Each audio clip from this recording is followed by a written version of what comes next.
అందరికీ నమస్కారం. ప్రస్తుతం మనం భగవద్గీతలోని 5వ అధ్యాయమైన కర్మయోగం లేదా కర్మ సన్యాస యోగంను చెప్పుకుంటున్నాం. ఈ కర్మయోగంలో పార్ట్ 1, పార్ట్ 2, పార్ట్ 3లలో ఇంతవరకు మనం 16 శ్లోకాలు, వాటి భావాలు తెలుసుకున్నాం కదా! ఇక ఈరోజు 5వ అధ్యాయం పార్ట్ 4లో 17 నుండి 22 వరకు గల శ్లోకాలు, వాటి భావాలను తెలుసుకుందాం. ఇది వరకటి వీడియోలను ఎవరైనా చూడాలనుకుంటే డిస్క్రిప్షన్లోను కమెంట్స్లోనూ కూడా లింక్ ఉంది, దయచేసి చూడగలరు. ధన్యవాదాలు. అంతకంటే ముందుగా ఒక చిన్న మనవి, తెలియని వారి కోసం మాత్రమే చెప్తున్నాను. భగవద్గీత అనగానే చాలా మంది సన్యాసుల కోసం లేదా సన్యాసం తీసుకోబోయే వారి కోసం అనుకుంటున్నారు. భగవద్గీతలో మాత్రమే కాదు, ఏ మత గ్రంథంలోనైనా భగవంతుని మీదే మనస్సును లగ్నం చేయమనే చెప్తారు, నీతి వాక్యాలే చెప్తారు. విచ్చలవిడిగా తిరగమని, ఇష్టం వచ్చినట్లు ఉండమని ఏ మత గ్రంథము చెప్పదు. భగవంతుని మీద భయము, భక్తి, విశ్వాసాలు ఉండాలనే ప్రతి మత గ్రంథము చెప్తుంది. నిజంగా భగవద్గీతను చదవడం గాని, వినడం గాని జరగాలంటే దానికి ఎంతో అదృష్టం చేసుకొని ఉండాలి. భగవద్గీతలోని ప్రతి శ్లోకము ఒక ఆణి ముత్యము. భగవద్గీతలోని శ్లోకాలు ధర్మానికి ప్రతీకలుగా పిలువబడతాయి. గీతలో ఏముందో తెలుసుకోకుండా దయచేసి ఎవ్వరూ కూడా మత మార్పిడిలకు పాల్పడవద్దని మనవి.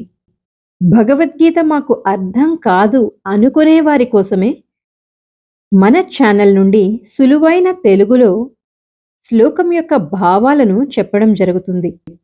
పరమ పవిత్రమైన భగవద్గీతను తెలుసుకుందాం, తెలియని వారికి తెలియజేద్దాం. ఓం శ్రీకృష్ణ పరమాత్మనే నమః. హరే కృష్ణ కృష్ణ కృష్ణ హరే హరే. జై శ్రీకృష్ణ. 5వ అధ్యాయంలోని 17వ శ్లోకం మరియు భావం ఇప్పుడు తెలుసుకుందాం. తద్బుద్ధయస్తదాత్మానః తన్నిష్టాః తత్పరాయణాః గచ్చంత్య పునరావృత్తిం జ్ఞాన నిర్ధూతకల్మషాః.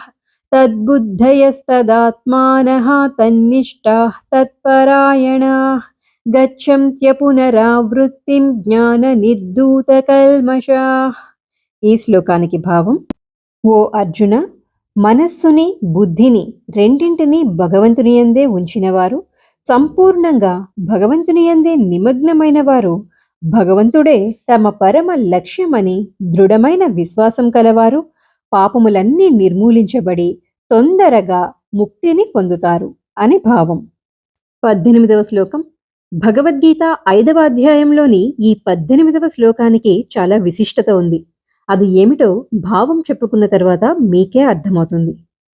విద్యా వినయ సంపన్నే బ్రాహ్మణే గవిహస్తిని సునిచైవ స్వపాకే చ పండితాః సమదర్శినః.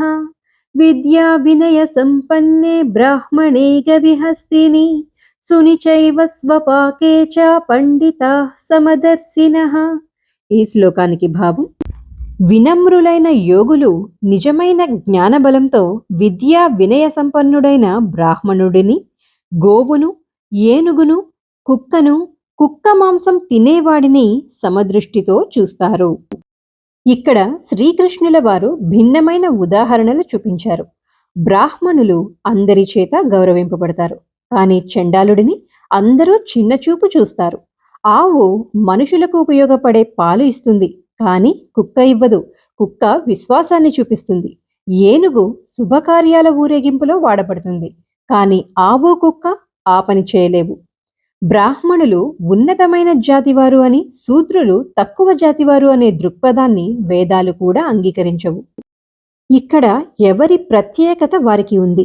అందువలన నిజమైన జ్ఞానం కలిగిన వారు అన్ని జీవరాశులలో ఉన్న ఆత్మ ఒక్కటే అని భావిస్తారు అంటూ శ్రీకృష్ణ పరమాత్మ చాలా చక్కగా వివరించారు. అందుకే ఈ 5వ అధ్యాయంలోని 18వ శ్లోకం ప్రాముఖ్యతను గాంచింది. 5వ అధ్యాయంలోని ఈ 19వ శ్లోకం కూడా ప్రధానమైనదే. ఇహైవ తైర్జిత స్వర్గః యేషాం సామ్యే స్థితం మనః నిర్దోషం హి సమం బ్రహ్మ తస్మాత్ బ్రహ్మణి తే స్థితాః. ఇహైవ తైర్జిత స్వర్గః యేషాం సామ్యే స్థితం మనః నిర్దోషం హి సమం బ్రహ్మ తస్మాత్ బ్రహ్మణి తే స్థితాః. ఈ శ్లోకానికి భావం: ఎవరైతే అన్నింటి యందు సమదృష్టి కలిగి ఉంటారో వారు ఈ జన్మలోనే సంసార బంధాన్ని జయిస్తారు, అంటే జనన మరణ చక్రాన్ని జయిస్తారు. వారు దోషరహిత గుణాలు కలిగి ఉంటారు. వారు ఎల్లప్పుడూ పరమ సత్యమునే పట్టుకొని ఉంటారు. మనల్ని మనం ఈ శరీరమే అనుకున్నంత వరకు సమదృష్టిని పొందలేము. అలా పొందలేనంత వరకు మనం శారీరక సుఖ దుఃఖాల చక్రంలోనే ఉంటాము. అన్ని విషయాలను, సుఖ దుఃఖాలను, అందరి మనుషులను సమదృష్టితో చూడగలిగిన వాడే నిజమైన యోగి అని శ్రీకృష్ణ పరమాత్మ వివరించారు. ఇంత చక్కగా వర్ణించబడ్డాయి గనుకే భగవద్గీతలోని శ్లోకాలు ధర్మానికి ప్రతీకలు అని పిలువబడేది. 20వ శ్లోకం కొంచెం కష్టంగా ఉంటుంది. మొదట విని తర్వాత పాడడానికి ప్రయత్నించండి. న ప్రహృష్యేత్ ప్రియం ప్రాప్య నోద్విజేత్ ప్రాప్య చ ప్రియం స్థిరబుద్ధిరసమ్మూఢో బ్రహ్మవిద్ బ్రహ్మణి స్థితః. న ప్రహృష్యేత్ ప్రియం ప్రాప్య నోద్విజేత్ ప్రాప్య చ ప్రియం స్థిరబుద్ధిరసమ్మూఢో బ్రహ్మవిద్ బ్రహ్మణి స్థితః. ఈ శ్లోకానికి భావం: దేని మీద మోహం లేకుండా నిశ్చలమైన బుద్ధి ఉన్న బ్రహ్మవేత్త ఇష్టమైనది ప్రాప్తించినప్పుడు సంతోషించడు, ఇష్టం లేనిది సంప్రాప్తించినప్పుడు విచారించడు. ఎప్పుడూ బ్రహ్మంలోనే నిరంతరము లీనమై ఉంటాడు అని భావం. 5వ అధ్యాయంలోని 21వ శ్లోకం: బాహ్యస్పర్శేష్వసక్తాత్మా విందత్యాత్మని యత్సుఖం స బ్రహ్మయోగయుక్తాత్మా సుఖమక్షయమశ్నుతే. బాహ్యస్పర్శేష్వసక్తాత్మా విందత్యాత్మని యత్సుఖం స బ్రహ్మయోగయుక్తాత్మా సుఖమక్షయమశ్నుతే. ఈ శ్లోకానికి భావం: ప్రాపంచిక విషయాల యందు ఆసక్తి లేని సాధకుడు ఆత్మయందే ఆనందాన్ని అనుభవిస్తాడు. అలాంటి బ్రహ్మ నిష్ట కలవాడు శాశ్వతమైన ఆనందాన్ని పొందుతాడు అని భావం. ఇప్పుడు 22వ శ్లోకం మరియు భావం తెలుసుకుందాం. ఏ హి సంస్పర్శజా భోగాః దుఃఖయోనయ ఏవ తే ఆద్యంతవంతః కౌంతేయ న తేషు రమతే బుధః. ఏ హి సంస్పర్శజా భోగాః దుఃఖయోనయ ఏవ తే ఆద్యంతవంతః కౌంతేయ న తేషు రమతే బుధః. ఈ శ్లోకానికి భావం: బుద్ధిమంతుడైన వ్యక్తి భౌతిక ఇంద్రియాలతో సంపర్కం వలన కలిగే సుఖ దుఃఖ కారణాలలో పాల్గొనడు.